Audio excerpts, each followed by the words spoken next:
Hello everyone, in this video we will be seeing movie 1 of What If Naruto was in the DC universe, so be sure to stick around until the end. Let's get started.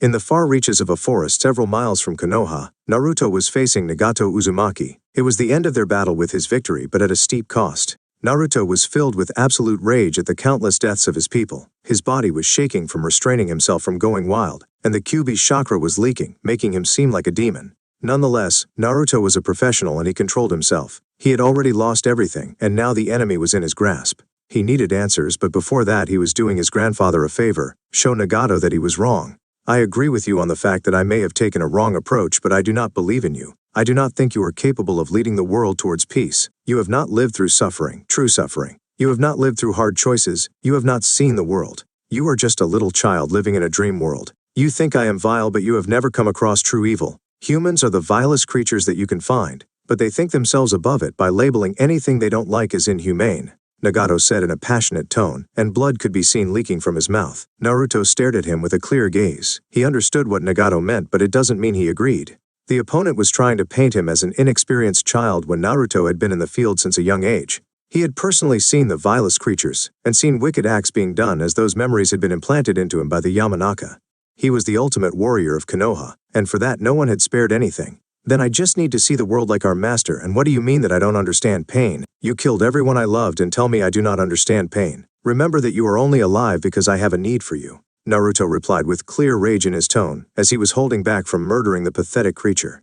Nagato chuckled at his reaction. I could be cruel and let you understand and grow, but we have no time. You are too weak, and it will take too long for you to be strong enough to handle Madara. So I will send you somewhere he can never reach, but in exchange I will bring back everyone I killed today. Nagato smiled as he could see that Naruto endured his jibe even in this state. He knew what Naruto went through since young, but in the end that was a child being led by the adults. Naruto had yet to live his life without being guided. Fighting against Naruto and hearing his words, Nagato gained some confidence in his approach, and realized that he had been blinded by the negative side of the world. He had been corrupted by the dark whispers of Madara, but now it was too late. He was dying, and the enemy was too strong for Naruto. What? Naruto was shocked and hopeful as his rage went down. He closed the distance between them, and put his hands on Nagato's shoulder. Can you really do that? Naruto asked and forgot the first part of Nagato's sentence as hope for revival took over him. He had lost everyone today, his people, friends and family. He had never been alone in his life. He had never lost so many people. It had already hit him hard when his grandpa third died, followed by Asuma and Jiraiya. He had yet to even grieve for Jiraiya when Pain attacked with a surprise attack, and he was unable to stop such a large-scale attack from decimating the village. The people didn't even put up a resistance. They didn't even know what hit them, and they all died except a few survivors. Yes, but you have to promise that you will leave this world. You still need to see the world, and you won't be able to do that if you stay here, as Madara is going to start moving. He is too strong for anyone to resist. We may have a chance if we work together, but sadly I was too lost in my path and now my life is at its end, Nagato replied with a tired smile as he looked at his junior. He was happy that there was still someone out there left to carry out their goal. Someone who would work towards bringing the world to a peaceful conclusion. Naruto had proved it with his words and actions that he was walking the right path. He was someone that would never step out of his bounds. He was someone that would never ignore any injustice. He was someone that had been taught to lead people. His words and actions showed them clearly. Even the battle had shown the results of his training, as Nagato had been overpowered easily without relying on the Kyuubi and fighting with his own powers. Justice and peace, that was what Nagato wanted, and Naruto was walking that path without going astray. Naruto looked at him, and seeing his expression plus his emotions, there was no lie involved. Bringing back his people and his friends in exchange for going away to an unknown place wasn't even a choice. I will go. Naruto calmed his heart and nodded. Good. A pulse of chakra was released from Nagato, and Naruto could feel the lives of his people once again. They are alive. They are alive. Naruto couldn't believe it and smiled with joy, but before he could say anything he was woken from his dream. Now you can leave this world without much regrets, Nagato muttered, as Konan activated the seal which blinded them all and transferred them instantly. Where are we? Naruto asked, his face clear of any emotions and completely calm as he noticed they were in a forest near a mountain. It was his default expression that had become normal because of his intense shinobi training. He wasn't supposed to show his real emotions on the face. He showed fake expressions and disturbed the mind of his foes. He would laugh and joke even when he was hurt and thinking of retreat. The death of many close ones had forced him to break character after a long time, but now he was once again in full control. It is a new world where Madara can't follow us and take the Kyuubi, Konan replied as Nagato had already gone to sleep. Her voice was filled with pain, and she picked him up from his seat where he had sat for decades since the usage of the Jubi husk. He had become a cripple and could never walk. It was the reason for the 6 paths of pain, or Nagato himself was a stronger enemy since he had all the powers combined in a single body. Nagato had long red hair, which was normal of the Uzumaki clan, but his body showed nothing of their youthful stature, as he looked like a mummified body. He was so skinny that all his bones could be seen against his skin. His life was of constant pain, emotional, mental and physical. It was not hard to see why he went crazy. Naruto just felt burnt out now, but he still felt sympathy for his senior and relative. He had gone through an emotional roller coaster and been stranded in another world, but at least his people were alive, so he was slightly relieved. Looking at his companion, he could feel the raw emotions of Konan and followed her. Konan was a beautiful woman with short, straight blue hair with a bun, gray eyes with lavender eyeshadow, and a labret piercing. Konan's eyelashes were a diagonal line at the bottom corner of her eyes. She wore a large, light blue paper flower clipped on her bun since she was a child. She wore the Akatsuki cloak and her Akatsuki ring on her right middle finger, the kanji on it meaning white. She also wore orange nail polish. Underneath the robe, she wore a revealing navy blue robe, with a large hemline on the front, and exposed her arms, her back, the lateral part of her breast and her belly, with her navel being surrounded by 4 more piercings. Her headband was on her right hip. Instead of the standard sandals and leg warmers, she wore a pair of blue pants that also functioned as her shoes, with white high heels, inverting the organization's standard color scheme. She was a stoic and calm woman since the nightmare started, the opposite of her cheerful and happy disposition before the nightmare. She didn't like showing emotions as they only brought her pain. But today, she couldn't control herself. The last of her family had died. There is no way to get back, so give up on it. You will only put the world in danger with your presence, as Madara can easily take you down. He is untouchable, and with the Kyuubi he will devastate the world, erasing countries of the map. So if you care for the people, then you should focus on gaining power before thinking of going back. Remember, he can follow us, so don't waste your time. Konan said in an emotional tone, unlike her usual self, as she held Nagato, her last friend and family. With him gone, she was alone in this cruel world. Grieve for your friend in silence, Naruto muttered in a sympathetic tone. He had gotten back what he lost, but now he could never see them again, so this woman was his only companion in this unknown world. They were connected through the bond of apprenticeship to the same master. She was his senior. She had gone through a tragic life, but she was only saved from Naruto's hands because of her refusal to take part in the criminal acts done by her group. Konan had killed, but she had never touched an innocent soul. Naruto was aware of the group's actions through the intelligence service under his command passed down to him from Jiraiya. His belief demanded that people should be executed for the killing of innocent lives. From a young age he had been taught to uphold fairness and justice. He was born to be a leader, to lead Konoha to greatness and to lead the world to a new age, the age of harmony and justice. He had been trained since young age by Kakashi and the 3rd Hokage before becoming the student of Jiraiya, who was like his grandfather. Life in Konoha had been eventful and harsh as he was always busy, but the people loved him. Everyone showed care for him, and he loved them back. For those smiles, those words of encouragement, and for those lives that had been lost, Naruto raced forward to the goal of bringing peace to the world of eternal conflict. It was his dream, it was his passion, and he just couldn't imagine the world without his control. Letting Konan grieve in silence, Naruto thought about his situation as he was relieved but worried nonetheless about future possibilities. He agreed with Nagato that he was still green, yet to see the world. He had only traveled to few places, and he had not come across all kinds of scenarios since it was the right age for training. Walking alone in the forest after sensing for any threats as he was still in Sage Mode, Naruto was relieved that there were none within 100 miles. Sage Mode was a technique that gave Naruto a 10 times boost to his base power. It was a technique that mixed the chakra in his body with the nature energy from the world. The higher the amount of chakra and nature energy was used, the stronger Naruto would get, and the duration increased with the amount. It was a high-class skill that only few people knew, and the number could be counted by hand. Will they be alright? What if someone attacked again? Can I never see my friends again? Naruto knew this was the right choice, but he felt the pain of this sacrifice. He was away from his people. His people had to live with one less guardian when they had already lost Jiraiya. He was taught to keep his calm always and look for the solution. He had learnt from many people and was the amalgamation of Konoha as a whole. His childhood was far from normal as he had always been surrounded by people that cared for his needs so that the Kyuubi could never whisper its dark words into the young mind. The 3rd Hokage had been extremely careful about not letting the monster corrupt Naruto, and everyone had agreed to it. Konoha had been on its last legs as they had lost quarter of their force along with Minato and Kushina, and they needed a replacement for it. They had always avoided relying on the Kyuubi, but there was no choice. It was decided that Naruto would be their ultimate weapon and guardian. Konoha had information on all the other Jinchuriki, and knew the different methods that had been tested. The best had been Kumo's family style. This worked in Hiruzen's and Jiraiya's favor, as they didn't want Naruto to be treated like a weapon. Naruto became family to every clan, and he was taught their skills. His education was accelerated, and majority of his life was with adults. He had played with little kids, but they never suited him, too weak and fragile. Regardless, his family couldn't allow Naruto to become flawed, so they guided him through relationships. They built his social skills and pushed the young Naruto in communicating with people. They taught him that it was his duty to communicate. He couldn't look down on them. He was supposed to be humble and show patience. With that, he became friends with other people and learned how to enjoy life. This further influenced by his caretakers Kakashi, Hiruzen, Asuma, and Jiraiya. Naruto was an expert at reading people and understanding them as he ended developing such abilities when his goal started to take shape. The goal to bring peace to the world, as he didn't like people suffering. He looked young, but with the usage of shadow clones, he had memories worth centuries. With that, he was unbeatable on the same level. His fighting skills were matchless. The problem with Madara was that his stats were supreme. The man had fought Hashirama, and both had changed the map. Their battle had erased islands and mountain ranges.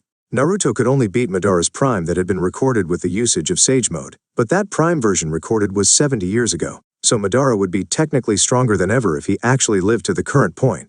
At his current age, Naruto was definitely a monster, but reality was cruel and Madara wasn't going to de-age himself for a fair fight.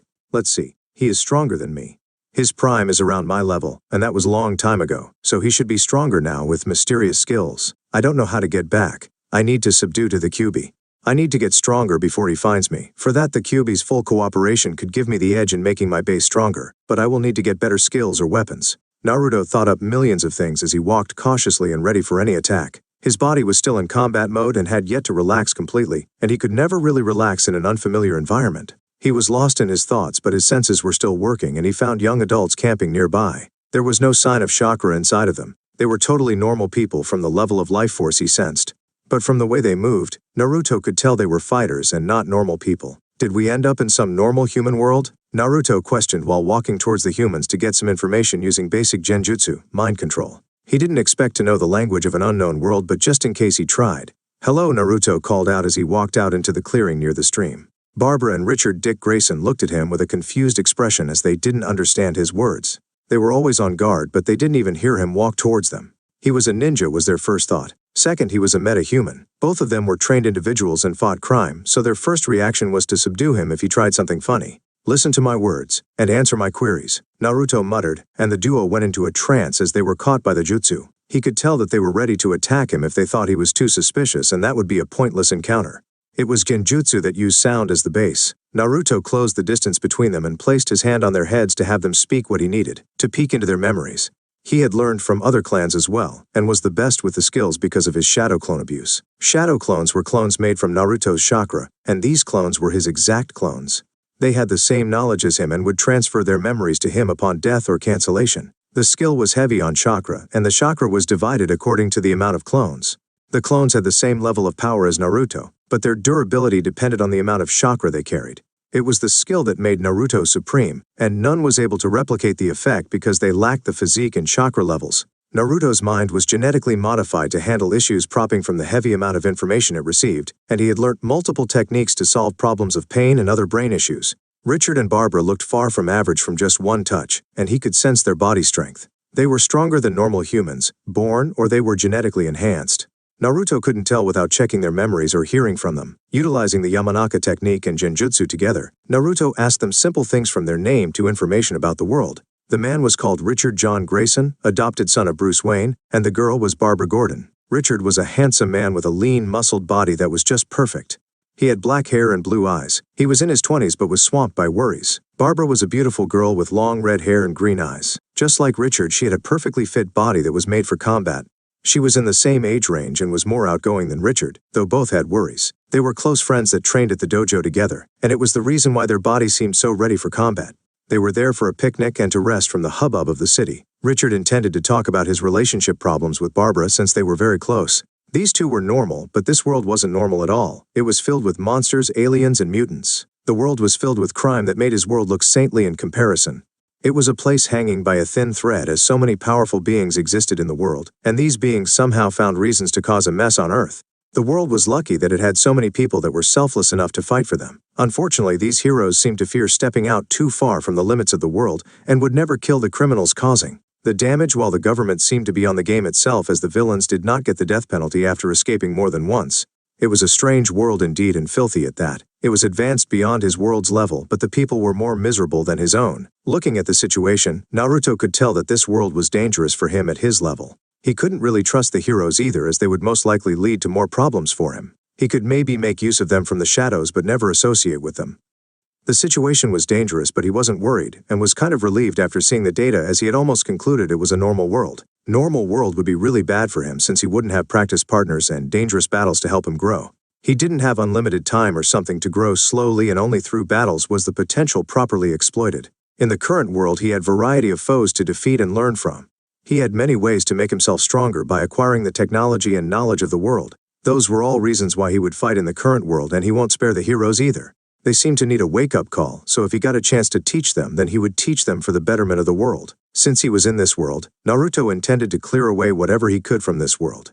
No matter where he went, he still represented justice and fairness. He couldn't just sit down and let evil grow. Through these memories he could see that there were many useful things for him, and even people that he could tame for his battle against Madara. According to his understanding, Madara should be at least in the ranges of a country destroyer according to his level of growth. It was recorded that the battle between him and Hashirama had caused a kingdom to disappear. His Susanoo sliced through mountains like they were tofu, and it was humongous. At the moment, Naruto was capable of destroying a large city or small country, but he had no counter for Madara's Mangekyo ability to go intangible. Madara also had the time reversal ability that was recorded down by Hashirama. The opponent had abilities that Naruto had no counter to at the moment, and was powerful enough to take him out within a minute. With normal training it would take him at least 3 years to arrive at that stage, but he didn't believe there was that much time. He had to finish up everything within 2 years and kill him, and burn his body to be sure. With Sage Mode training my power should increase faster and finish up within 2 years. But the problem is, the fact this assumption takes into account only Madara's previous level. He had 60 years to train and improve himself. There is no way he is still within this level. I should assume he has the power to destroy the whole land of fire by now. He didn't want to use his power to take over the world to avoid bloodshed. It seems he really intends to use the eternal illusion from Legends. Naruto disappeared into the forest, leaving Barbara and Richard without them noticing his presence. He had trained and learned many things throughout life. One of the things was the legends of old that were very important to the shinobi. They were related to the Sage of Six Paths. From those he had understood that the Bijou were the creation of the sage, and together they formed a vicious beast of apocalypse that would end the world. There was also mention of the immortal queen that ruled the world and brought a peaceful era. There was also mention of starting the process with eternal illusion and a giant tree. From these clues and the abilities of the Akatsuki, Jiraiya and Naruto had already theorized that they intended to merge the Bijou into one somehow. Meeting Pain and learning about Madara gave him the final piece of the puzzle to realize their ultimate goal.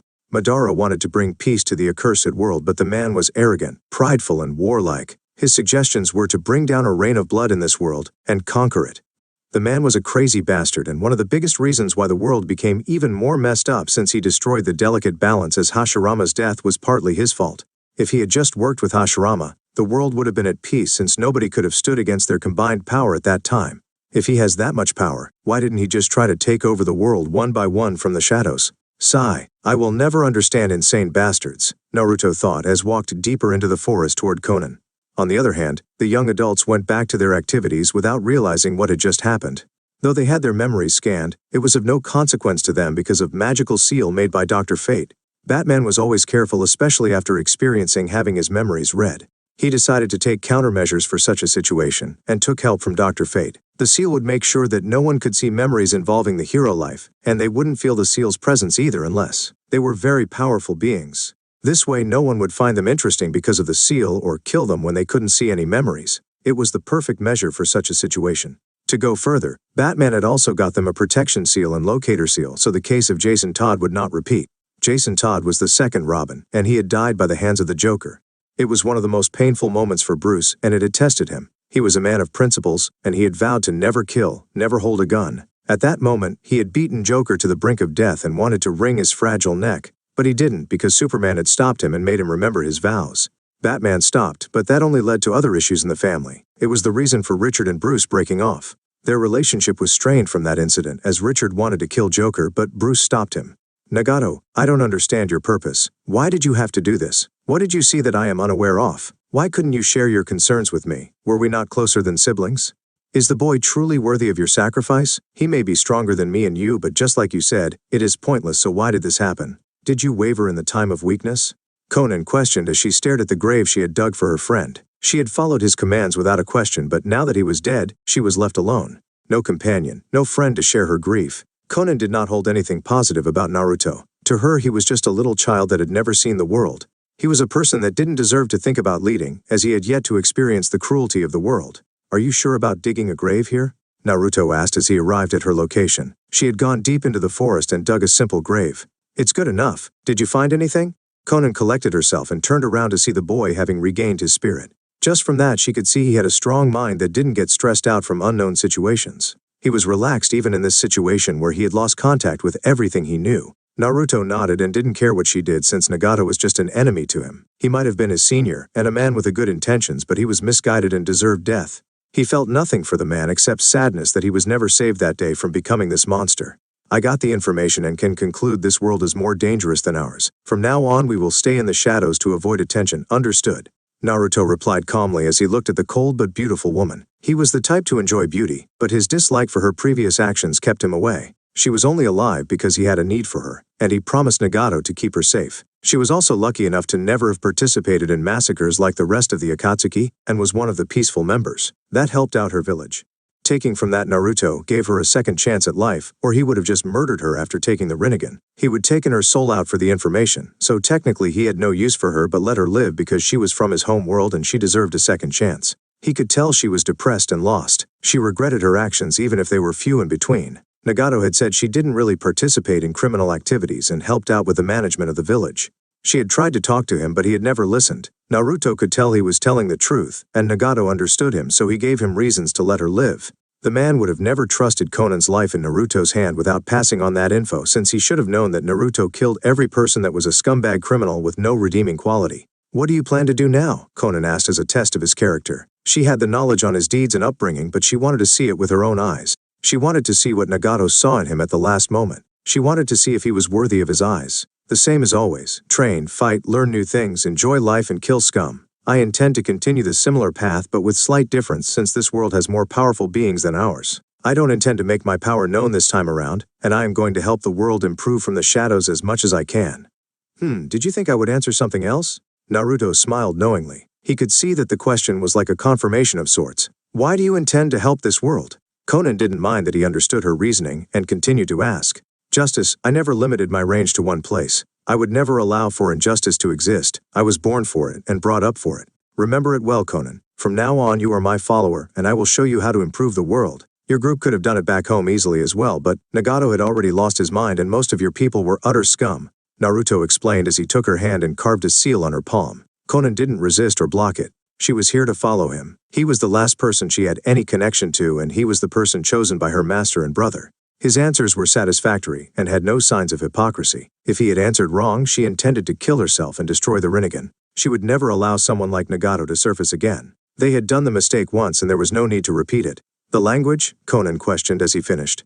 "It's different, so rely on your genjutsu skills to communicate for now and learn the languages. We are going to Gotham now, and we will clean up the place while looking for the League of Shadows. I have lost my connection to Konoha, so I need another big shadow organization under me for my goals. These are normal human assassins, but they seem to have resources and influence." Naruto replied and explained things she would have asked before she asked. "Understood. Store Nagato in the storage seal. People here can also clone others and use genetic manipulation better than Orochimaru." Naruto didn't care where the man was put to rest, but he didn't want people from this world studying the corpse. Listening to his words, Konan understood and papers spread around her as it dug out Nagato before he disappeared into the storage seal on her breast. "I will cremate him once we find a proper place," Konan muttered, as she also didn't want anyone disrespecting the corpse of her family. "Good, let's go. Remember to avoid attention," Naruto said one more time, and they flew towards Gotham while becoming invisible. It was Jiraiya's technique that he had taught his students. Konan flew using her wings while Naruto used wind flight as he was the master of wind manipulation. While Naruto left, Richard and Barbara continued normally. They put down the camping material by the river and took out fishing material. Life had been very hectic and with high level of fluctuations. Richard could feel his spirit getting fatigued from all this work. They were putting their lives on the line for people, but the system was intent on not doing their job. It made him want to kill the villains, but he couldn't. The system wanted them to do it. The government hated them, as they were not under their control. They weren't stupid enough to not notice that they were manipulating public opinion into blaming the heroes for not taking care of the villain, instead of taking responsibility. Once the heroes killed villains, they would become criminals. The system would have more ammo to brainwash the citizens. Not every hero was like Batman, obsessed with not killing. Most of them couldn't do it because of these circumstances. Superman was in the worst position since he was an alien. If he took one wrong step, people would be calling for his head. Batman had been trying to fix the system, but it wasn't an easy task as too many forces were involved. Villains could take advantage of it, and the heroes didn't want to use excessive methods as they might lose their way and start controlling everything.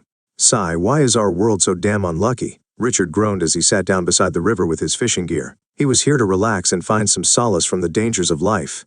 I suppose that is a rhetorical question, but the answer you are looking for is corruption, fear, and selfishness. If the government did its job and killed the criminals instead of trying to use them, we would have an easier life. Barbara whipped her long ponytail and sat down beside him. She was a charming and intelligent lady with a sassy attitude. Her father worked for the police department, so she had been privy to a lot of these things from a young age. The world had moved, and new tech had arrived, but the police had yet to be armed with anything powerful. The police were not equipped to handle the new world. The days of police brutality was over long time ago. It was rare in this age, as the police genuinely feared the people. It was one of the worst jobs possible since anyone could turn out to be an alien, ghost, or metahuman. Death was very common, but the people didn't give a shit and only funded their research along with formation of special squads. The most recent was the Suicide Squad, but there was also the Justice League of America, Team 7 and whatnot. Anyone with knowledge could see that this was a setup. The higher-ups didn't want accidental killing of their future subjects, and they also used the human lives to garner emotional control. There was no soul in this system, and it treated human life as expendable resource. That is an ideal world, where we could have worked with them instead of fighting against them. Let's not talk about it, my mood will get worse. Richard decided not to continue on these thoughts as they made him frustrated. The system wanted to control them because of fear and selfishness, while the heroes couldn't allow such a thing because the government never represented justice and dealt in shady things. It wasn't even some top-level secret. Everyone and their moms knew what kind of shit the government had been involved in, but nobody cared unless the shit hit them in the face. Barbara nodded with a wry smile before pumping herself up. So, how has your relationship been going after you rejected my confession? Looking at that smile, Richard groaned. He questioned why he went with Barbara instead of Cyborg or Beast Boy or Superboy. Then he remembered that all of them were terrible at what he needed at the moment. Terrible, just terrible. I have come face to face with the reality of how dangerous a relationship with a super being is. Every moment feels like I am on the edge of death. Corey is getting frustrated, and I am also not happy with the situation. We can't even act intimate because Corey might end up killing me by mistake. Haha, you so deserve that. You are a horrible human, you know that. But you still love me and I am loved by the masses. Barbara replied with a smug smile as she moved her eyebrows suggestively. Though the situation is laughable, showing your lack of future planning because you were too happy, I can see the pain you guys are going through. Why not ask Superman to make you part Kryptonian? That would be the best deal here. Richard rolled his eyes. I thought of that, and I doubt he's going to let me do that. I also feel averse to changing my species like that. You will have to make a compromise because Corey is emotional and driven by instinct. Are you telling me to give up being human? Well, this is the path you chose, or you could backtrack and come to me. Barbara chuckled. It had been a year since that happened, and she had kind of moved on from Richard. She just found amusement in teasing him about it. An attractive proposal, but I still love Corey. Maybe I could just get some minor enhancements and learn magic for further help. This could improve my fighting chances as well. The first option is possible, and you could visit Veritas for it, but the other option will take too long. You will become old before learning something useful. Barbara cut him down as she had also been interested in the mystic arts once after meeting Zatanna and Raven. Well, let's think about it a bit more. I don't want to regret my decision. Richard looked at the water and caught a fish. He let it go and started talking to Barbara about casual topics to loosen up as they had been very busy these weeks. Naruto and Conan arrived in Gotham within moments. They were using the invisibility jutsu to avoid detection as well as anti-detection seals. It was a new world. It was a dangerous world where Naruto had once again become one of the weak players. In the ninja world, he was the monster that people feared going against. He was the ultimate weapon of Konoha. His power had been unrivaled, that Pain had to use underhanded methods to fight him. Pain had taken them by surprise and made the fight take place inside Konoha. Naruto had to fight while protecting everything around him. He couldn't use any power-up as Pain warned him that he would kill everyone. In his normal form, he was equal to Pain, and with any of his power-up skills, he would trash anyone in the ninja world. Regardless, Pain ended up using the charged almighty push once he saw that people were getting evacuated, and Naruto was pushing him away from the city. Naruto was a moment too slow to react because he was distracted by a civilian, and the attack destroyed the town. It broke his restraints and it became a one-sided slaughter once he entered Sage mode. Power-wise, Naruto was very close to Madara that had fought Hashirama, and he had learned many skills to give him the advantage. He was talented with seals and barriers because of his Uzumaki blood. The blood had been enhanced through genetic manipulation by Tsunade. Naruto was the ultimate weapon. He was groomed to be the Emperor Mankind. He was taught everything that would bring him closer to that level. He had elite warriors following him, and he was granted everything that would make him grow. He had gotten Uzumaki, Senju, Uchiha, and Kaguya clan blood mixed into his system. It was a dangerous process that would kill anyone else, but Naruto was the QB vessel, so he survived it without any problems. He had perfect chakra control, after having a talk with QB about messing with his system and tightening the seal. He had control over all elements. He specialized in wind and water but utilized all of them, even ice, magma, and Mokutan. He could control his skeletal structure and blood. He had extreme regen abilities gained from insane training. He had his body chopped into pieces to train the ability, and now he could regen his whole arm in nanoseconds. He was a complete monster until there was chakra in his system. Not even destroying his head would kill him. But even with all that power, he couldn't fight Madara. Naruto knew about Madara and Hashirama as they were his targets. He was brought up to surpass them, to make them look weak. The Emperor of Mankind should not have equals. It was the mindset that was put into him by Danzo, and the others had silently agreed to it. They hadn't said it, but in indirect ways, they also meant the same. Madara that was recorded had only been in his 30s. If he continued to live and grow, then Naruto wouldn't have chance against him at the current level. Naruto couldn't take the risk, so he was content with staying in the alien world. For whatever reason, Madara wanted the QB and wouldn't start without it. So this was the best solution. Reading the memories from the human beings, Naruto did consider asking the heroes, but that didn't last more than a moment. He could never trust them. They stood on opposite sides. In their eyes, he would be the same as a villain. He could wait for his power to grow, but if these lunatics knew about his world and found about his goals, they would imprison him. His goal was the peace and harmony, but his methods might not always be acceptable by these people. He didn't care about people's lives once they passed a certain limit, and he had killed from the age of 10. His hands were filled with blood of thousands of scum. Konoha had stopped taking any wrong type of mission from the day it was decided that Naruto would be raised for such a task, since Naruto would have murdered them all. The city of Gotham under the light of the sun hid its darkness and looked like any metropolis. It had everything that a person would need, except adequate amount of greenery. It had large amount of factories, meaning a lot of pollution. It was a city that was uncaring about the people, and the people in general were very cold-natured. It was a city that encouraged immorality. It was a land that had corrupted its citizens from the top to the bottom. It was a city filled with corrupt officials, criminal gangs, and supervillains. The only hero they had to fight such problems was Batman and his family most of the time. There were times when other heroes interfered. This was never enough, but people didn't leave. No matter how bad Gotham was, it was still their city. It was safer than other places. At least they didn't have any top-tier supervillains in their area like Metropolis. That city had Superman, but the villains were the type that could erase the city by mistake. Looking at such things, Gotham people were happy with what they had and just wanted to improve their city. Nonetheless, Naruto was impressed by the architecture and technology. The duo had landed on a high-rise building and took in everything in their sight. Naruto enhanced his sight and could see for miles. There was no barrier around the city unlike his expectation.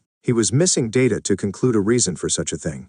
There was magic in this world. He had seen a beautiful and charming woman called Zatanna in the memories, and she could have easily done it from what he saw. Even the dark beauty called Raven could have done it, or he was just making assumptions without clear information. Naruto decided to check for the reason later, but it was good for him and helped him avoid detection. Going back to the city, Naruto had never seen so many people in one place. It was crowded with people. Naruto had dropped his sage mode, or he would have felt disgusted by the place. He remembered getting a similar feeling from the Land of Rain. "What do you intend to do now?" Conan asked as she gave the city a once-over. It was different, but her cold, dead heart felt nothing but indifference. "We need a place to stay, and then I will scout the area for more information," Naruto replied while looking at his companion, who was not going to make his stay any comfortable. Conan wasn't trusted either, and this was her last chance at life because she wasn't far gone. He just thought it was better to force the criminal scum to work and repay the world for their crimes. If he found no use for them, it was immediate execution. This all took place after he was convinced that the person had no right to live depending on their life choices. He gave everyone a second chance, though it was under his supervision and with a bomb attached to their skin. This was only a luxury given to people because his rule was not the rule of the world yet. Once he became the ruler, then there were no second chances because then everyone would know him. Breaking the rule would mean they didn't respect the rules and didn't care if he took action or not. "How?" Conan inquired. "We are going to borrow a place or take one from some criminal. I thought you would be against breaking rules. Isn't that a criminal offense?" Conan asked as she was curious about his mindset. How did he really think? "I am quite flexible on this subject since it doesn't really harm anyone. Nobody is going to miss an empty room, and we will be like wraiths before we find a good place. I will steal and I will break into places, if I consider it for the greater good. Only when it comes to the lives of people, I don't compromise. I don't accept sacrifices. Material things don't have the same importance and is for the good of the world, not some personal greed." Naruto answered with more detail than he planned, because he wanted to help her understand his mindset. If she thought he was being a hypocrite, she might not change, and he would be forced to end her. He also liked having someone to question him. This was one thing that he had been taught clearly. Don't surround yourself with yes men, or you will never succeed. He understood those words, and he had people like Satsuki, Ino, Sakura, Hinata, Temari, Gaara, Shikamaru and Sai around him. None of them were yes men and they questioned his purpose and decisions. Conan nodded, and she found his answer satisfactory as he didn't put himself above his limits. She personally had no problem with stealing when it was a necessity, but the target had to be someone who wouldn't feel it on the wallet. Naruto, on the other hand, would only steal from people he considered slightly evil. He would check first and decide to empty them or not. Let's look for a place where you can rest, Naruto muttered, and Conan blinked as she was taken aback by his words. Even though he disliked her, he was still being nice and caring about her mental health. The duo flew around the city and watched everything from above for a while before Naruto's ear caught something. It was a cry for help. Naruto rushed towards the location with haste and Conan followed behind. It came from a large apartment building with multiple floors. On the top floor, it was a penthouse. Naruto saw security in the place but put them to sleep with his breath. One of the skills he had learned was poison making, and it was a technique that Shizune and Anko indulged in. Naruto had been subject to all kinds of poisons and things to build up his resistance, so it was easy to make a sleeping powder. Without a stop, Naruto entered the room where he heard the cry. It was a large place and not a simple room. Naruto had mapped it out with wind as he avoided using pure chakra for the process. It could leave a trace. The room was huge, and it had maze-type shape. The penthouse took up the whole of the last floor. It was luxurious and big. The room seemed to be used for immoral actions. Inside the room, he found a couple wearing indecent clothes, and they were playing with an underage girl. The girl looked to be 13. She was naked. Her skin had bruises from the whip that the woman was holding. Her hands and legs were cuffed to the bed while the rotund man was licking her indecently. It was a disgusting scene, but nothing he hadn't come across. People from the top to bottom, you will find them indulge in such acts. Though people at the top did it with impunity and they had no fear of repercussions. Naruto didn't speak, and just like a ghost, he put them all to sleep. He needed them alive to read their memories. Naruto covered up the little girl and healed her wounds before reading her memory. It wasn't nice. She was an orphan. She used to have a mother while her father had died before she was even born. Her mother got the attention of a gang member while working at a restaurant. The gangster got her address down and entered the home at night once she had refused him. Everyone living in the poor section of the city was jumpy and a light sleeper. Her mother woke up when she heard a sound and got her gun. She didn't ask a thing and shot once the man's shadow appeared in sight. The gangster died, but it wasn't long that the gang took revenge. He was a member under Two-Face, so the mother's fate was chosen by a coin toss, death or life. She was shot and killed instantly while the little girl was sold as a sex slave. She had good looks and delicate body, white hair and red eyes. Her petite body appealed to the pedophiles even though she was actually 16 years old and not 12 or something. Her mother had only died 2 months from the current data, and the little girl had only suffered nightmarish conditions from then. She couldn't even kill herself. She was bought by some men and brought to the penthouse secretly where she was told to run through the maze. It was a game. She had to find a golden orb to get out of the place safely. But she couldn't find it, and the place was filled with traps to hinder her. She could escape the couple, and they caught her before strapping her to the bed where they were going to violate her for some time. Naruto let the girl sleep in peace and his chakra flow through her body to help her mental state. She was close to breaking. With his mind control, he gave her good dreams and gave her a push towards moving on from her loss. Leaving the girl, he went towards the man. He looked disgusting, fat and out of shape. The fat on his chin and belly jiggled with his breathing. Naruto didn't judge people by looks and put his hand on the man. George Harrison. He was the owner of the building and some other buildings around the city. He had shares in pharma companies and other things. He was connected to the underworld and used their services for his disgusting hobbies. He loved to eat. He loved to indulge in luxuries. He loved to indulge in sex, not normal kind, as it just didn't work with him anymore. He was a perverted bastard that got on tears and the taboo. He had sex with the wives of the people living in his apartment through the usage of blackmail. He also liked having sex with pudding people, little girls, and he killed them after breaking them. His wife Stella also liked doing similar cruel things. She was a sadistic woman that liked harming people and got high on it. They all got away with it because Batman couldn't be everywhere. There weren't that many heroes to cover up all crime. They were secretive about it and did good deeds while in public. This was their real personality, while in the outside world they were decent people. With the data inside his head, Naruto killed both of them and put some of their blood and hair in a container. With the items secured, he erased their bodies using atomic dismantling. It was one of the secret techniques of Iwa alongside explosion style and golem creation. Naruto had broken into Iwa and stolen the secrets, even fought against the Tsuchikage. The Akatsuki had done him a favor by removing the vessels. It was an unfortunate thing, but he couldn't change their deaths and took advantage of the situation. Conan looked at him perform in a smooth manner. There was no hesitation, and it showed that he was used to acting in a similar manner. She agreed with his answer, and she didn't need to see their memories to give her judgment. We will be staying here from now on. Do you know how to use true transformation? Naruto turned to Conan once he was done. It was unfortunate for all the other victims, but even he couldn't save everyone. The world had to change, or everyone had to be marked by a seal that killed them if they acted on such actions. Naruto had such a seal, but he didn't want to act in such a manner at the moment. It would end up killing everyone without giving them a second chance. He would get hunted down like an animal and killed if he did something that drastic. No, never needed it. Conan knew it was a useful skill, but she never needed it. She didn't want to hide from the world her appearance and took the sins on her body. True transformation was different from transformation technique in rank, difficulty, and functions. Transformation was known by every ninja and could change the body to anything the user desired. But it didn't hide the aura and smell of the user. True transformation used things from other people and then transformed the user into them. It changed the aura, voice, and smell. No one would find out unless it came down to the personality. This would help them hide in open sight and no one could match them with their real forms. Naruto closed the distance between them. Don't resist, I will give it to you. With those words, Conan felt foreign memories enter her mind. She got memories of using the jutsu and Naruto passed her the hair from the woman. Conan didn't need to be told and she transformed into Stella. Stella was a beautiful-looking woman with black and white hair. Naruto also transformed into a fat bastard and made a clone to deliver Jackie, the little girl, to Metropolis with some money and knowledge. Keeping her with him was an option, but she would mostly likely be in danger, and he didn't want weak little civilians around him. They would be a liability. He gave Jackie fighting skills of a genin and some normal skills. She could easily get a job, and she also got some money from him to survive. He got her a room in a small hotel and left her on the bed.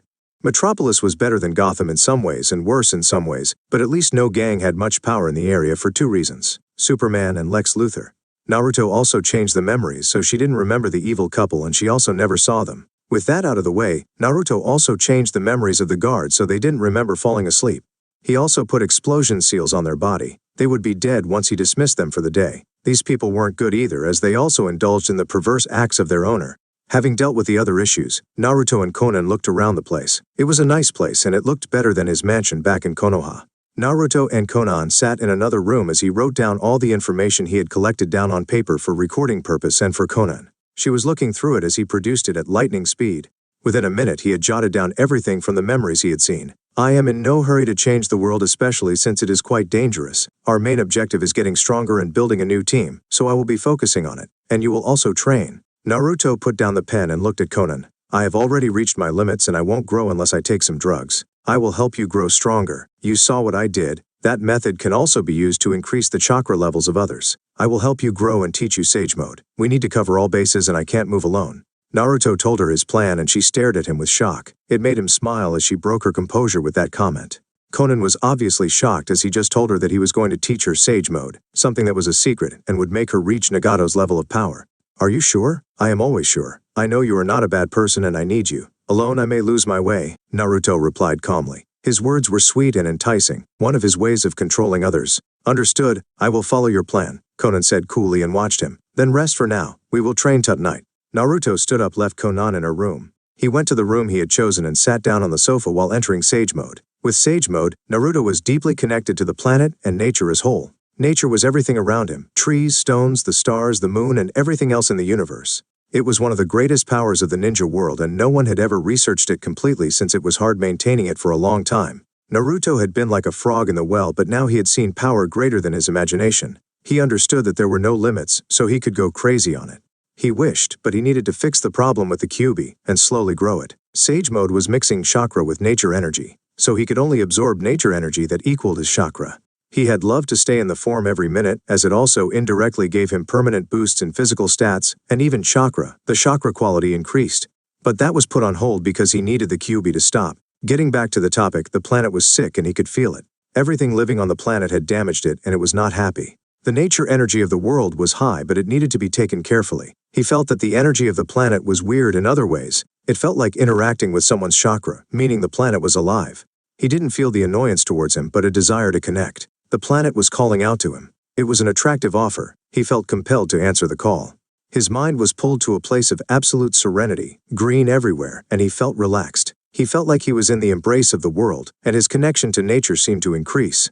It only lasted for a moment but felt like a lifetime. That was weird. Even the planet is alive now and charmed by this handsome look. Damn, I am good. Naruto chuckled at the thought and decided to look into it later. Now he had no chance against such a force.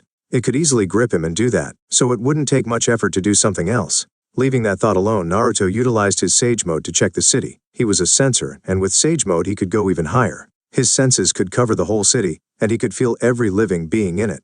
He was looking for anyone that was above the average human life force, meaning not so human. Naruto was looking for such beings for two reasons. 1, they could act as his servants. 2, they would have more knowledge than normal people. It didn't long for Naruto to see the signals. There weren't many and the difference wasn't huge, as the signal could be compared to a genin. That was expected since it was Gotham and not another city. He would have increased his cautiousness if there had been a strong signal. Everything in the current world was unknown, so he could get caught in things he didn't know. Magic was one of those things, and the others was the advanced technology that wasn't available to the normal people. With the targets in mind, Naruto made clones. There were 4 targets he could sense at the moment, so he made 4. Naruto didn't intend to go into the field with his body at this stage. He was going to manipulate everything from the shadows. His clones were as strong as him. They just didn't have his chakra level since he divided it. He made the clones using only 10% of his chakra, and that was divided by 4. The clones had his personality and everything. It was perfect, but it would have been better if he didn't have to risk his memories getting caught. Some people could capture his clones and absorb them to get some of his memories. It was the risk that came from the clones. To counter this problem, Naruto utilized his mental technique to have a mental barrier and could control the clones like robots. He could make empty clones while controlling them with his original body, using his original skill called parallel minds. He could focus 100% on 10 subjects, meaning he had 10 minds in one head. It meant that through his clones he could be in 10 places at once. Naruto's real body sat on the sofa while the clones moved toward the targets. Naruto flew through the air while invisible towards Gotham Cemetery. It was a creepy place that had history of attracting ghosts and other paranormal species. In this place there was an old building, and Naruto felt the signal from inside. It seemed to be asleep from the feeling he got. Naruto didn't stop and went directly for it. Entering the building that was extremely old and falling apart, Naruto came upon the being sleeping upside down in a dark room. Looking at the monstrous thing, he could feel that the animalistic desires were overpowering the human side. Yes, human side because it was human. He couldn't understand much without getting in contact, so Naruto flew to the target and tapped its head. Using the gentle fist style, Naruto could block their pressure points and make targets immobile. With a hit on the back of the head, the creature couldn't make any movement. From reading the memories he could tell that it was human, and the longer he stayed in the form, the less human it became. The man-bat was Kirk. Dr. Kirk Langstrom was the inventor of the infamous man-bat serum, a special formula that had the ability to turn the user into a hideous bat monster, the man-bat. Though he originally created it to help the deaf and blind, because of its temporary side effects, multiple people had taken advantage of it, including Langstrom himself, often in the name of vigilantism. The League of Shadows had also almost used it to form a man-bat army. Kirk used it for good intention, but the transformation also affected his mind, meaning he also acted as a criminal at times. He had fought beside Batman and against him. He wasn't so bad, and he hadn't done any vile acts, but his addiction was harmful to everyone. He was useful for his intelligence and power. Naruto placed his hand on the monster's head as it glared at him and utilized the true transformation jutsu. He transformed the monster into a buff version of the Doctor and reinforced his human side using his mental powers. Kirk opened his eyes to the sight of the room with shock clear in his eyes. He was completely aware of what happened when he was transformed.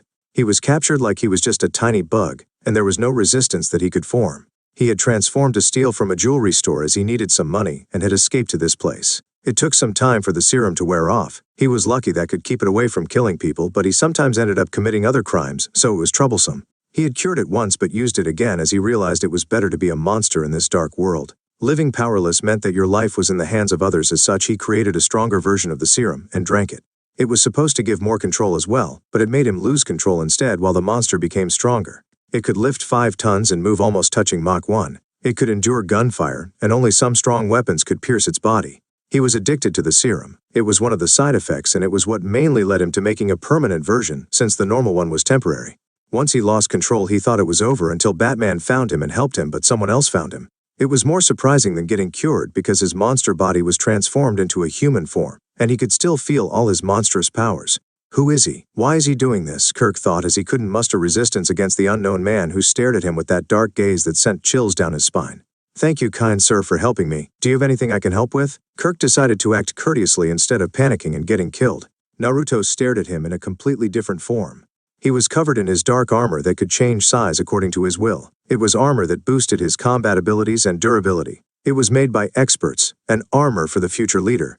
The armor covered him up completely and made people look small against him. To go with the armor, he had a battle axe that was made from the sage weapons. It could change shape on command, so he wasn't always using the axe form. He either used the axe or the lance. It was called EA, and he had the golden chains called Enkidu for support. These chains could further be reinforced by his adamantine chains from the Uzumaki bloodline. He intended to keep everyone in line. They were not his friends that they needed to know his looks and name. He found Kirk useful, since the man knew ways of genetics, and he needed such expertise on his side since he didn't have Tsunade now. Kirk, I want you to serve under me. For genetic research and hero business, in return I will pay you for your services and won't put you in prison for putting the city in danger because of your addiction. Naruto answered in a neutral tone as he looked at him while the doctor avoided his gaze. Kirk was surprised the man knew about his problem and felt that the man might have read his memories. His words were very appealing since he did want to help people and also make money for research. Seeing his abyss-like gaze, Kirk knew he didn't mean putting him in human prison.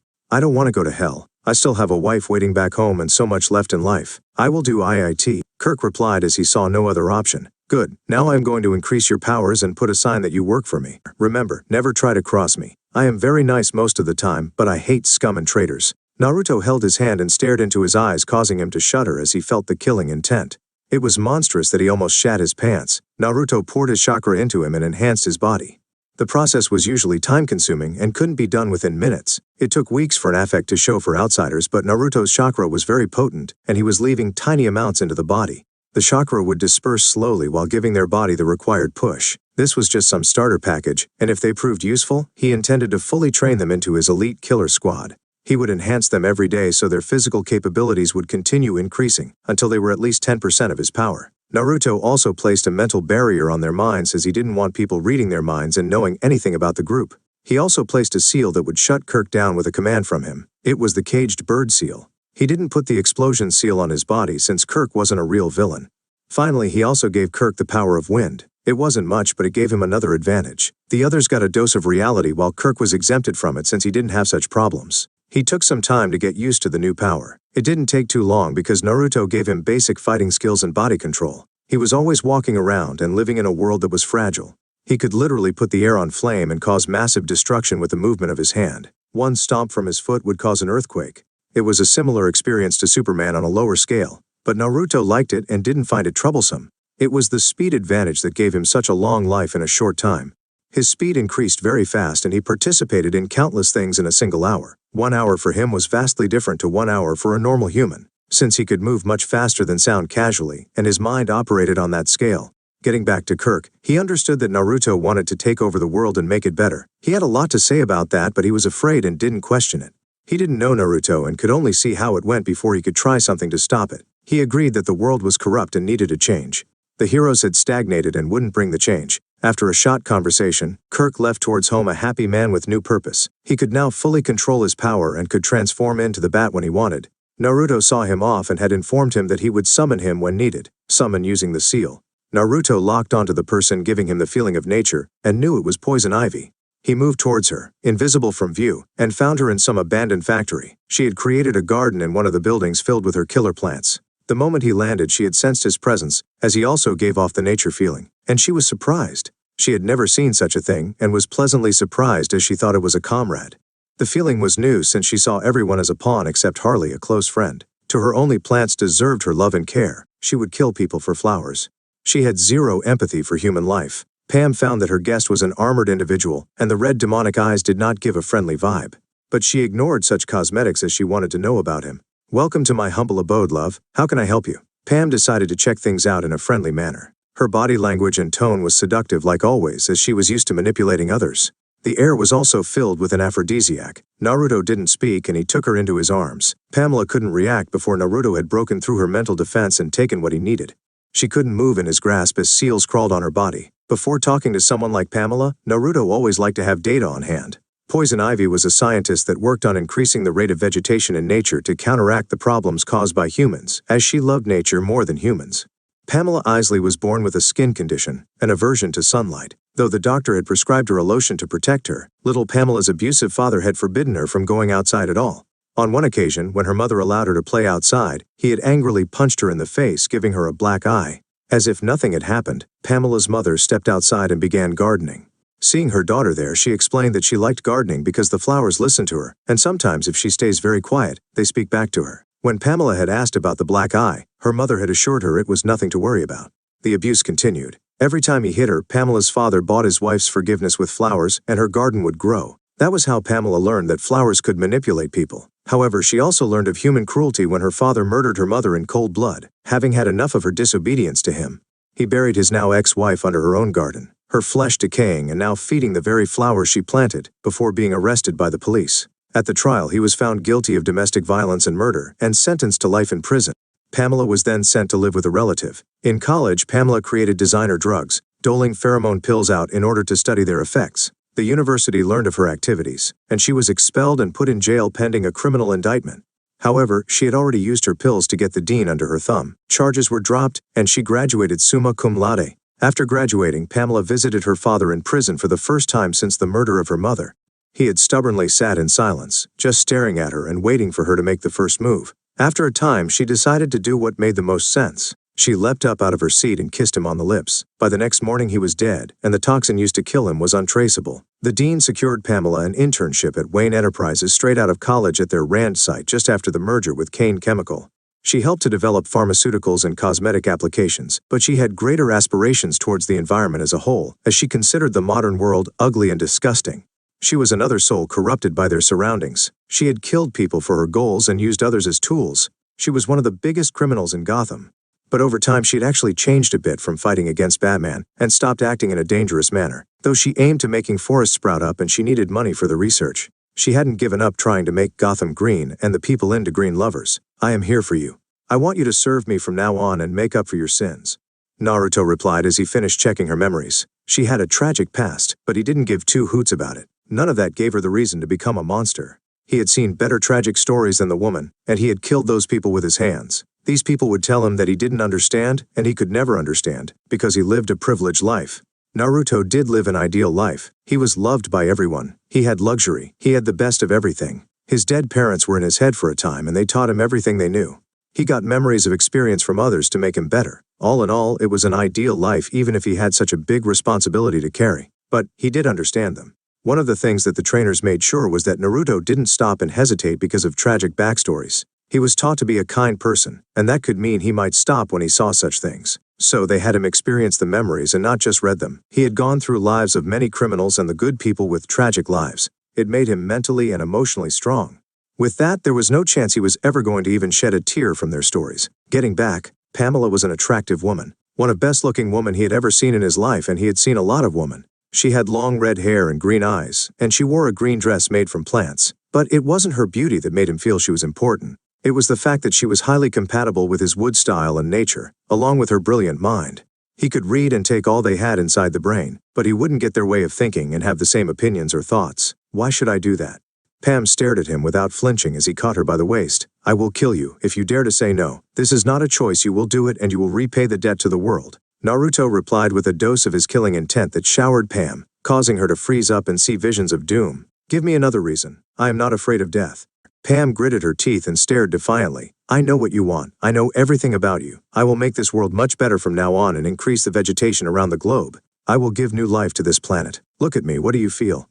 Naruto replied as he spoke in an enchanting tone to build a desire inside Pamela to follow him. Fear could only last for long and it wouldn't change the person if he continued to treat her like a bug. He gave them fear and then gave them the ideal world. I don't deal in empty words, Pam muttered as she controlled the plants to capture her assailant, to bite him and tear him up. Just because she was trying to change didn't mean she was a pushover. She hated it when others treated her like a weakling. She did get a strong feeling from him and felt attraction towards him because of it, but she didn't like being controlled. Naruto stared into her eyes. He knew the woman had killed innocence in her childish acts. She was a narrow-minded woman that didn't have the brains to realize that she could have just moved out of Gotham and done her thing. In so many other places, there were literally ghost towns and miles of land that were completely barren. She was stronger than others. She had good abilities, and she gave him the same feeling of the world. It seems the world didn't want her to die. She could be useful with her knowledge and abilities. He could give her a boost that was more potent than others. She could become his left hand. Friendship and such depended on how things went, but she was going to serve him and it was not her choice. Naruto waved his hand in front of her eyes and snapped his fingers. Pam was shocked as she saw her children abandon her for the intruder. She couldn't control them anymore. Naruto hit the ground with his foot and flowers sprouted from the asphalt ground. Pam felt like she had no other choice anymore. With that, he had proved that it wasn't just a mind game. It was reality. He was connected to the world. Nature loved him. Her plants loved him. She was jealous of that. She wanted such power. I accept. Pam trusted the feeling of nature from him and accepted the offer. She liked his presence and he seemed to be a man of action. She obviously didn't have any loyalty to him. She wanted to see what he would do and if she could control him. She had complete confidence in her looks. She was a succubus that enchanted everyone. Not even the Bat family could resist her looks. Good, I will leave my sign on you and we will talk about this relationship, Naruto said as he kissed Pam on the lips, surprising her. This was to prove his dominance over her and show her he was the boss. He could tell she was a woman who thought she could control men and trusted her abilities very much. Her lips were laced with the strongest poisons, and he easily handled them since his body had been subjected to poisons from a young age. He had built up immunity to all kinds of poisons and diseases. Holding her tightly, he poured in his nature-clad chakra in a controlled manner, and boosted her powers to a new level. She was compatible with his powers, so the boost was large, and her physical strength was boosted, but her plant ability went through the roof. It was a kiss that went for 5 minutes, and Pam was a complete mess by the time he was done. She was completely full from this power, and the pleasure had blanked her mind. Naruto was an experienced person in the matters of pleasure. He could increase it with his chakra. He could further increase it by manipulating the nerves and the emotional aspect with his chakra. Naruto placed her on the grass and carved the seals on her body. Betray him and she goes boom. With this action, he had destroyed the two things she had confidence in. Obviously, it didn't end there. Naruto stood in silence as Pamela started to shake. She was going through a nightmare. She didn't have empathy for humans. Naruto brought it back. He healed her broken mind. He forced her to see her deeds again in clarity, and gave her the viewpoint of the victims. He compared those lives to the plants, and her love for the plants to the love of those people for each other. She had thought he was going to take her like a lover, but this really destroyed that delusion. He had given her a chance and he intended for her to change, or she would die instead of getting freedom. Naruto appreciated beauty, but he was immune to seduction. He had gotten training for it, and his purpose always took priority. The process went on for 10 minutes before Pamela finally managed to wake up. Her whole body was covered in sweat. She turned towards him and glared with ferocity. Though it felt weak now because of her condition, she actually felt guilt and pain from her actions. The only thing she had felt about her actions was that she could have done better, nothing about the collateral damage. She now saw that he was serious about reformation, and he wasn't going to be nice about it. Don't stare so much, your eyes might fall out. Pamela, you will change or you will die. I gave you the dream of a good world, and that is the reality I intend to achieve. You will be part of it or you will not, that is your decision. Naruto said in a calm tone as he had Pamela rise with the help of the grass. She felt a lot better now. Her powers had grown by multiple levels, but she felt mentally tired after that ordeal. Follow me or die was Naruto's meaning, and she understood that. Seeing his great power, she knew he would take the others as well. He was gathering an army under his control. He was intending to take over the world unlike the other heroes. She didn't know how he would do it, but that was his intention. It was crazy, but she liked it. Hehehe, I will follow along, my lord, Pamela muttered as she hugged him. She really liked his presence because of the sage mode. She had given in and decided to follow him. To see where it went while taking the main seat, she still intended to have his attention. The kiss was also very nice. She had never felt such enhanced pleasure before. It had always been just a means to an end. Naruto had transferred the information about his goal and him being the emperor. This was basic thing that all his subordinates would know. How he went about it, only he would know, and they would know when it took place. He had to be careful about people catching his subordinates with too much information. The other Naruto flew in a different direction and arrived at the edges of Gotham City. The signal came from a simple apartment building. There was nothing special about the place. Normal people lived there and all that, but sadly for the target the life force didn't lie. Naruto transformed into a tiny form and slipped through the space left from the window.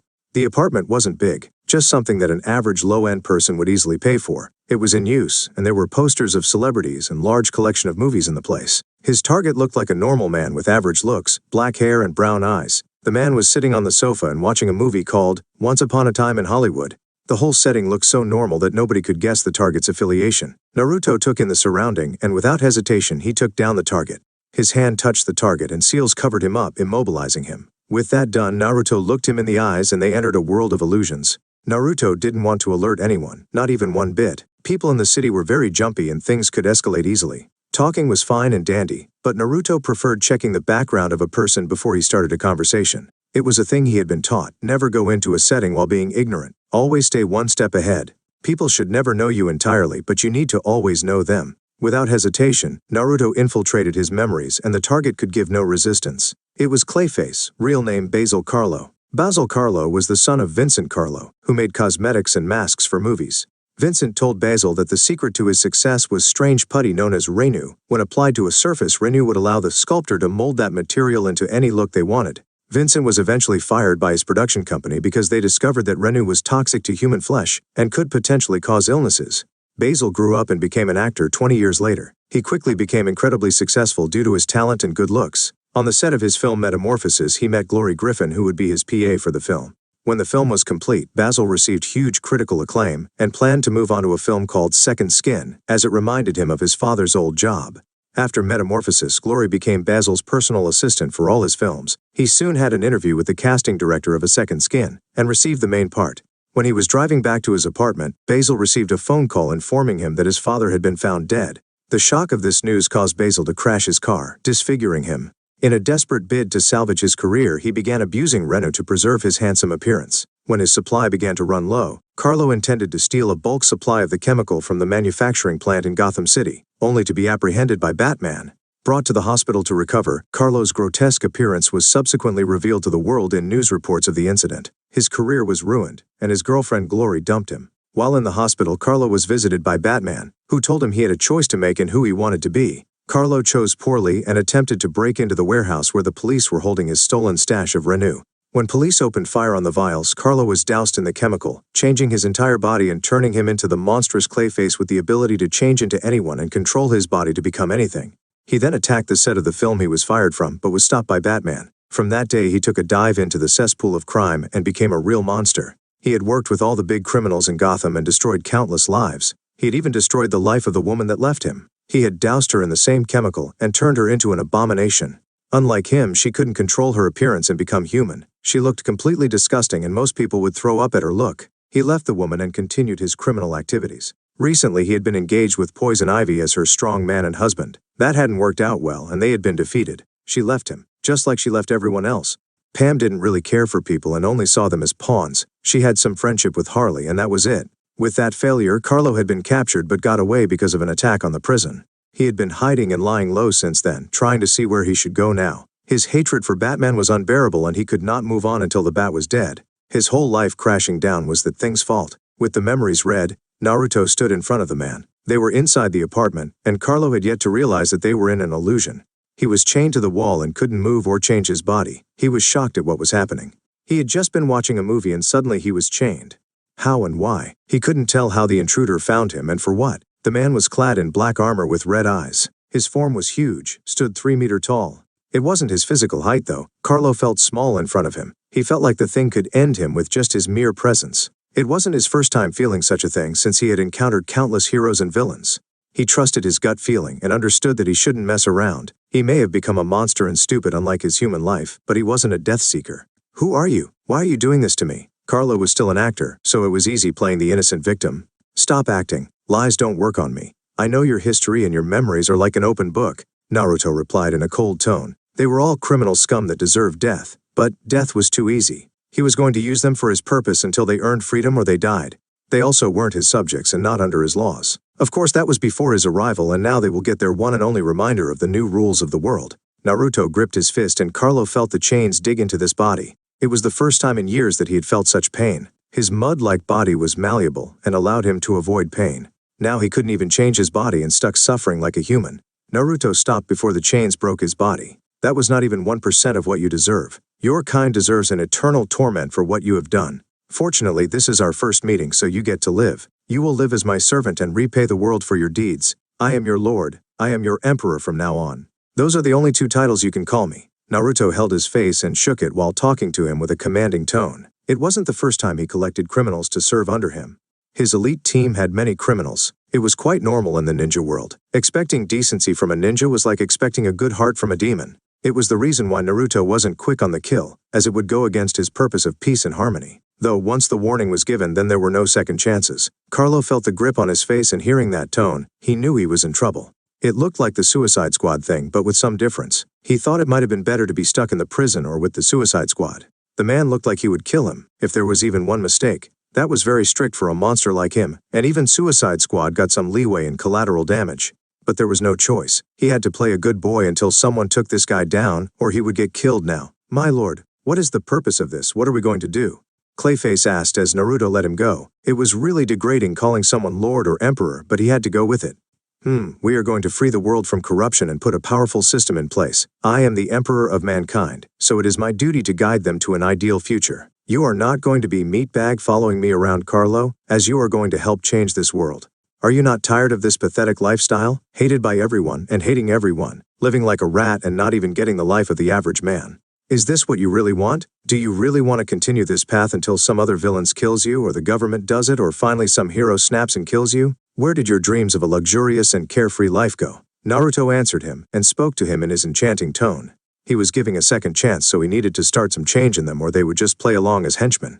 His voice couldn't be denied since it was directly connected to the mind, and Naruto could cancel some natural reactions so that the target actually understood the message without bias. Even the most straightforward and basic message could be corrupted inside the mind because of personal bias. Hearing his words, Clayface was surprised as he didn't think that the man would care. He thought that the man would just act self-righteously and not try to actually change him. His voice and words were undeniable. They spoke to his heart. He was tired, but his hate wouldn't let go of him. He was stuck in a maelstrom of darkness and only sunk deeper into it. He might be slightly insane at this point. I want a better life, but I can't forgive Batman. I can't forgive the people that gave up on me in my time of need. And the world will never let go of my crimes. I have been branded and it will stick with me forever. This life of crime is better than getting stuck in prison for life. Or does my lord have a plan for my life? Clayface replied honestly as he knew Naruto could read his thoughts and he felt compelled. Naruto had already let him go and Carlo stood like a loyal follower, not taking any untoward action. It was fear that stopped his hand. Follow me with all your heart and I will make your dreams come true. You will be the hero of the world. You will live in luxury and you will own the entertainment industry. Even I like movies, Carlo, and I don't mind giving you that life. But you have to prove your worth. You have a large debt to pay, so never ask for a reward. I will give it you when I believe you have earned it. This life will be dangerous and you will fight against everyone, villains and heroes. But in the end there is only success. You will be a living legend as my royal knight. Naruto enticed him with a bright future, and with his powers Carlo couldn't help but think of those things. The images were clear and the desire arose within him. Naruto's hand was placed on his head, and Carlo felt the world brighten up. Just like Pamela, Carlo represented an element and had the ideal body to receive Naruto's power. The Senjutsu chakra bathed him, and Carlo was changed. His powers increased and his mind was healed from the stress and mental problems accumulated through his long life. His human life had been stressful, and after that his mind continued to break from his choices. Naruto helped him make logical connections and held his bias back. It was needed for Carlo to understand that he was a sinner and not some victim. Naruto controlled the memories and threw them at him in order while holding back his personal feelings. With that, Carlo struggled as he was bombarded by all his crimes and was reminded of his past as a human, and how he had become something that he looked down on. He could see clearly how his personal feelings had destroyed everything. No one else was responsible. He did it. He could have always made better choices and lived a good life, especially since plastic surgery had come a long way. Carlo couldn't even enjoy his new power-up as the emotions tore him up from the inside. All the better choices came to his mind, and all his mistakes stood out. He saw all his crimes and felt them as Naruto pushed onto him the emotions that the victims would have felt. Naruto had interacted with a lot of people, so he had memorized all kinds of emotions. Letting go of him, Naruto watched him struggle and cry with a cold look. Naruto held zero sympathy for him. He actually enjoyed with sadistic glee when his foes and enemies suffered pain under him. It was a defense mechanism so that he would never sympathize with an enemy or feel bad about his actions. Naruto never doubted his actions. He moved with certainty. He knew what was right and what was wrong. He knew how to act in all kinds of situations, so he was never taken aback. Carlo took a long time to get out of the rut where he felt like killing himself for what he had done. The feeling regret almost plunged him into the abyss of depression. He didn't know what Naruto was feeling, but the man had just watched him suffer through all of it. Sitting there like nothing was wrong. He knew why he went through it. He needed to suffer for his mistakes. He needed to understand why he was here since his belief was wrong. It was the start of his path to redemption. Naruto had told him that he wouldn't allow suicide, and he would kill him for even one mistake. Carlo felt deep regret for everything he had done. He had lost 15 years of his life. He didn't feel breakdown from guilt about his deeds, but he did feel guilt now. He hadn't felt guilt since the early years. Now it had all come with vengeance because he was forced to hear and feel the thoughts of his victims. His lord was cruel in his actions. I will leave you to rest for now and call you when I need you. You are not the only one under me and you will meet the rest later. And remember never to act out of turn. Your death will be swift if you dare break my rules. Naruto stood up from the seat and gave him a pat on the back, leaving him with these words. With that, Carlo returned to reality while Naruto was gone.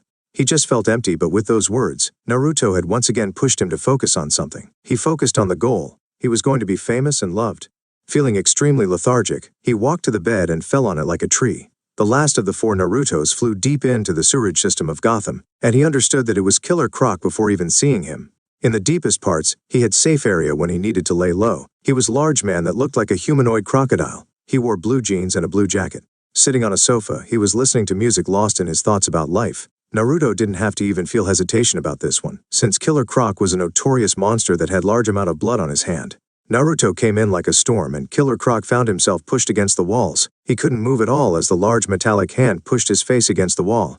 Seals crawled on his skin, spreading from the face, and he tried to struggle, but the strength difference was huge. Stop struggling, scum. You will listen and you will serve. Naruto muttered, and his voice was filled with power, sound genjutsu that helped his reading of the memories. Killer Croc, born Waylon Jones, was a criminal and nemesis of Batman. He was born with an extreme form of the medical condition epidermolytic hyperkeratosis, which caused his appearance to develop progressively into that of a crocodile, hence his name. His mother died in childbirth and his father abandoned him. Waylon was raised by his abusive aunt. Her persistent alcoholism prevented him from growing up in a suitable environment. As a teenager, Waylon had no friends and was the object of ridicule of those who knew him. Jones was a regular visitor to the juvenile detention center and was finally tried and convicted as an adult when he was 16. He murdered a fellow prisoner who mocked his appearance but nonetheless was out on parole after 18 years behind bars. Out of prison, he found a job in a carnival sideshow wrestling alligators. "I broke their backs with my bare hands," Jones later recalled. "Then I got smart. I had the strength, I had the hate, why shouldn't I use it to get what I wanted? Killer Croc, that's what they called me. But someday I knew they'd call me king." It was at this point that Waylon began referring to himself as Killer Croc. Even then, his strength level was greatly beyond that of a normal human. Croc realized that there was more money to be made in crime, so he set out to become Gotham's most powerful underground figure. Croc got into a lot of crime. He tried to lead his personal gang and even worked with others. He had been in the business for a long time and had his ups and downs. In the underworld, people feared and respected him. He was one of the biggest figures from Gotham. He had come very close to killing the Bat many times and was directly responsible for Jason Todd's parents dying. He had fed them to the crocodiles and watched them die with the others criminals when the couple had tried acting like detectives. The young man suffered such tragedy and became Batman's new Robin, but even that didn't last as he was killed by Joker after getting tortured for 6 months. To make it worse, he had held on to the belief that Batman was looking for him, but Joker even broke that as he had shown him the picture of Batman with a new Robin. Joker didn't just kill him, as he broke him and killed the husk called Jason. Recently, Croc had been involved with Medusa. It was a gang filled with monsters like him, and it had saved him from the Suicide Squad life. But things crashed like always and he had to hide again. The life of crime was very profitable since Croc was rich, but it was not easy and it didn't allow much freedom. There were too many heroes and the government had too much power. They were just lucky that the government somehow didn't want them dead. He gathered it was so that the heroes had something to do and not think about the government. The heroes and villains canceled out each other while the government played around in the background. It was fine with Croc since he got to live while the heroes in his eyes were too dumb not to notice such obvious tactics. He was a classic evil bastard with no redeeming qualities. He didn't regret his actions. He didn't feel guilty for any deaths he had caused. There were rare times when he became friends with the normal people and helped out, but even that didn't bring out any heart in the cold monster. His life from the start had been a downward spiral into becoming a monster and he embraced it. Killer Croc was his name, and King Croc was his dream. "What do you want? Who are you?" Croc asked with anger in his voice. He hated it when people treated him like a worm. He felt his rage rising, but there was no outlet as he couldn't move at all. "Waylon Jones, you are a bona fide scum. I am your lord. I am your emperor, emperor of mankind. You get to live because it is my rule to give second chances or you will be dead now. You obviously deserve worse than a swift death, but you will get to serve me and repay your debts to this world. You will labor for all your sins or I will crush you like a bug." Naruto answered in a cold tone as his crushed Croc's hand, causing him to scream in pain. Naruto's tone changed according to the person. Among the people he came across, Croc was one of the worst. Though all of them except Man-Bat were trash that should be discarded. The others at least had some normal dreams. Killer Croc's dream was being a criminal lord. Hearing his voice, Croc felt fear. His instincts switched from fight to fright. He wasn't facing some nice guy like Batman. He was facing a monster. He couldn't see his real features, but the red eyes and the bloodlust ate him up. His body started shaking from fear. "I will serve," Croc replied. He didn't want to die. He had dreams and life ahead of him. Serving someone else wasn't new, as he had been doing it all the time recently. He didn't care what the monster made him do. He just needed to survive until someone took care of him. He was definitely getting attacked by the villains and the heroes. Naruto could easily guess his thoughts even before reading them. "You are going to serve and you will like it. I hate what you have done and I want you to genuinely change for the better. I will not let you go until I believe that you have changed. Nonetheless, you are one of my chosen now. It means that you will be rewarded and become a legend in the world. You will have all the wealth and freedom you desire. You dream of being a crime lord. Is that good enough? It is nothing special. Standing under me will mean that the world will know you. They will love you. You don't have to worry about your appearance, as I will make you normal looking. Nobody will make fun of you anymore. No one will call you disgusting anymore." Naruto started the process of catching his interest. He knew the man completely after reading him. He disliked his appearance. He wanted to live a life where he is loved and a life of luxury. He thought crime was the easiest for the money, and he didn't have other talents for that kind of goal.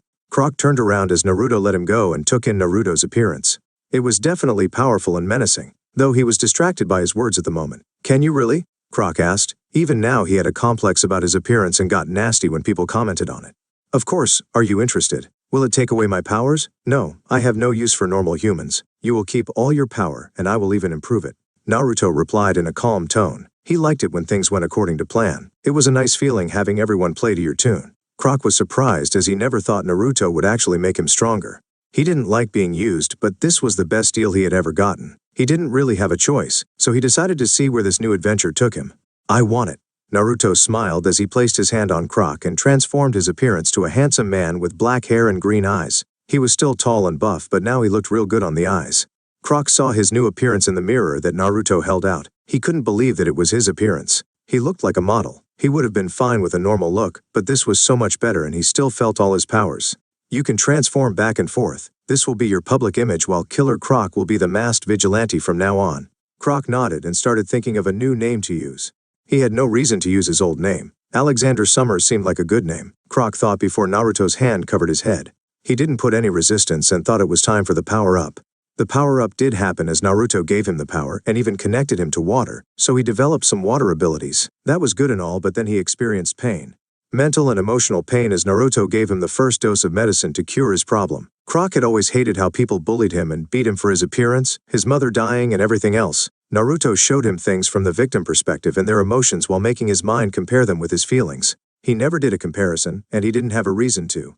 But now his mind was forced into it, and it caused him a lot of mental distress. He really shouldn't have let his guard down after the gift, was his thought. Once Naruto was done with him, Croc needed some time to take in the changes, and he sat down on the sofa. He had a focus now and he felt slightly guilty for everything he had done. It was not much, but it was a start. Naruto had confidence that they would change since they were going to follow him. These people not changing after that would reflect badly on him, and he could never allow such a thing.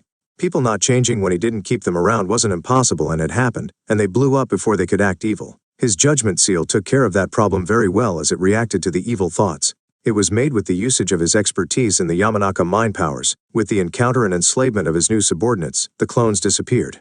Naruto sat in his new room and thought about the data he had collected from all the criminals. It gave him a clear image of the world and helped him think about his path. The world was huge, bigger than what he imagined. The planet wasn't the only thing, and there were species out there in space that could come down whenever they wanted. The planet was filled with alien species, monsters, and all kinds of things. It was truly a mess that he was surprised it wasn't destroyed. With all these powerful heroes and villains, Naruto knew that he had to stay in the shadows until he had the power to live in the light. There were too many of them, and many of them could end him easily. It wasn't a problem for him since he was a ninja. He would use the armored form for his public actions but avoid detection when possible, though he would be caught on record very easily from what he understood. The technology level was very high. It was a blessing and a curse. With all these powers and technology, Naruto had targets that could help him grow faster. Naruto didn't mind getting genetic transformation and tech to boost powers, though he had to be careful and patient. The heroes could definitely help him with everything he needed. He could go to them and they could check his memories, take few days and find his home, get him back and save the world within a month at most. It was easy. But this ease would come at a cost, as they would control him and not allow him to go with his plan of conquering the world. Naruto wasn't going to act like the others, kill and conquer. He was going to get the love of the people, and with the support of the people he would take over the land. He would prove to the people that he was a better leader for them, and he could lead them to a better future. He could solve their problems. He would listen to their complaints and all that, but the heroes wouldn't care about it. They wouldn't trust him because he believed that people who had done criminal acts were not human. They were scum that could be used and discarded. His large count of kills would also speak against him. It was sad that the heroes were living in a delusion and totally unhinged like their villain counterparts. Naruto didn't look down on them or hate them. He actually liked selfless people like them, and found it sad that they did all of it for nothing. They did end up saving the world from big threats, but the smaller threats ended up killing non-stop because the heroes wouldn't kill. He could tell that they had all kinds of reasons for such a thing. They were afraid of going too far and getting used to pulling the trigger. They were afraid that the world would turn on them, and this would give them fuel. They were just afraid of taking responsibility. They did everything they could. Why did they need to also take the final step? In an ideal world, they did right and everything would be fine since the government would have done the final step. The villains were taken out and government could kill them. It was that simple. But that was an ideal world. In reality, the government hated and feared the heroes as much as they hated and feared the supervillains. The heroes were out of their control, and they literally could end the world if they desired. Naruto understood the fear. He had lessons on such a thing. He had seen it in the eyes of the normal people. They feared the ninja that could end them without a sound. Everyone that feared the tailed beast had similar reactions. Fear made people act cautiously, and sometimes it led to wrong decisions. Sadly, it wasn't possible for the heroes to compromise and become slaves of the government. The government was a neutral or chaotic entity, as it literally took part in criminal activities itself. The answer to all their problems would have been taking over the government itself, but the heroes never thought about it. The villains also couldn't do it because of the heroes. Both sides canceled each other out while the government continued to play its game and collect new pawns. That was the sad state of things. Naruto felt sympathy for the civilians in all of this, since they got the boot end of things. It was fortunate that the heroes at least imprisoned the alien species instead of letting them go. Sadly, that was temporary most of the time. The world always conspired to get the villains out somehow and tempted the heroes to kill. To make matters worse, villains had no reason to fear the heroes. After a long time, it became clear to the villains that the heroes won't really kill them. The government could, and if some hero snapped. That was not the case for Batman. None of his villains feared him. To them, he was the most insane lunatic in the shithole of a city. Not even Joker was crazy like Batman. Why they thought like that was simple: he had no human reactions. He was the only hero that all villains knew would never kill. Joker killed his sidekick ruthlessly after torturing him for 6 months. Any normal person would have killed in that situation, but Batman didn't. He beat up Joker and let the police take him away, knowing that he would be out after a month or so.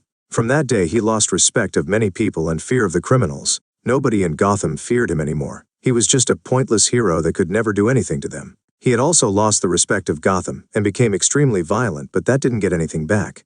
The criminals that knew about it teased him and baited him, but all he could do was put them in jail. Before long, he ended up getting busy with the Justice League because of the bigger threats. Batgirl, Batwoman, Black Bat, Nightwing, Catwoman, and the others handled Gotham most of the time, until his presence was required. It broke his relationship with Catwoman. There had been talks about marriage, but it broke because of his actions. She was disgusted by his action. Jason had been like a little brother to her, and she had teased him many a time. To her, it showed her the future, as Batman wouldn't even avenge her death or the death of any of their children if it happened. To make matters worse, he stopped anyone that tried to kill the Joker. He stopped Nightwing and Catwoman, causing the relationship to fracture. People used to think Batman would snap one day and kill people, but they realized that he had snapped long ago. He was just an insane freak that was incapable of killing, even when he knew that his actions barely mattered. He was suited for the big things as the leader, but on the lower end, his effectiveness was almost non-existent in the current times. The one that people actually feared was Superman and Flash. Superman was the nice guy that people loved.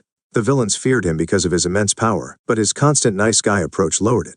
That was before they learned that he could go insane. Unlike Batman, Superman would kill every villain if he snapped. This truth spread through some magic-type villain.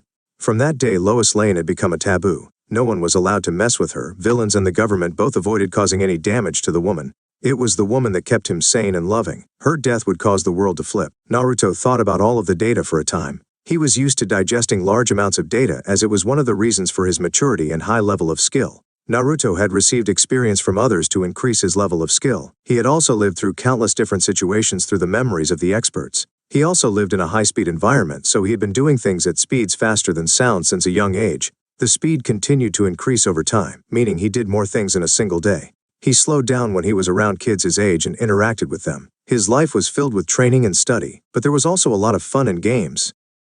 And guys, this is the end. I hope you guys enjoyed well. Until next time, peace.